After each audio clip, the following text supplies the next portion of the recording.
শিয়ালের হাতে মুরগি দিলে যা হয়, ধর্মের চাবি সুদখোর আর বেনামাজির হাতে দিলে তাই হয়। দিছে কারা? কথা কন না, দিছে কারা? শিয়ালের হাতে মুরগিকে দিছে। আমরা ইসলাম চাই, ভোটের আগের রাত্রে হারাম পচা টাকা খাইয়া কেবলা ঘুরায় দেয়। আল্লাহ হেদায়াত দান করুন।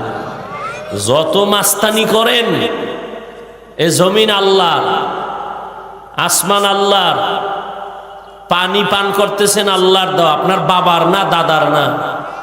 জমিনের ফসল খাইতেছেন কার?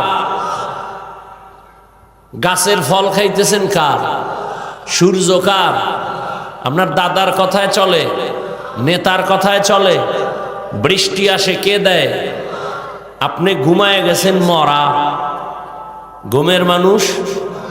দোয়াই তো করছেন, খোদা মইরা যাইতেছি, আল্লাহুম্মা বিসমিকা আমুতু, আমি মরতেছি তোমার নামে। খোদায় যদি আর সজাগ না করে, আপনার আম্মার শক্তি আছে করার? আপনার আম্মা আপনাকে করবে কেন? নিজের হুশ নাই, কানের অলংকার চোরে সিরিয়াল হয়ে গেছে, টের পায় নাই, এমন মরা ঘুমের ভিতরে। ঘুমের থেকে জাগাইলেন? আল্লাহ জাগাইছেন। ওই আল্লাহকে চিনেন? ওই আল্লাহর সাথে সম্পর্ক তৈরি করেন, সম্মান বাড়বে, কমবে না, না খায়া মরবেন না।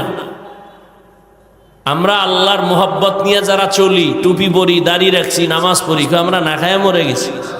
চেয়ারম্যানের চেয়ার নাই, মেয়াদও নাই, আর কোরআনওয়ালাদের চেয়ার আছে, মেয়াদি নাই।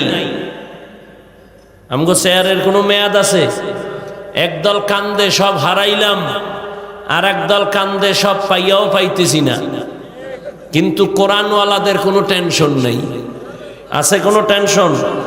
মহামারী করোনায় ব্যবসা বন্ধ, চাকরি বন্ধ, স্কুল বন্ধে, কলেজ বন্ধ, ফ্যাক্টরি বন্ধ, গাড়ি বন্ধ, সব কিছু বন্ধ। কিন্তু কোরআনওয়ালাদের একটা মাদ্রাসাও বন্ধ হয়নি। না খায় মরছে কোনো হুজুর?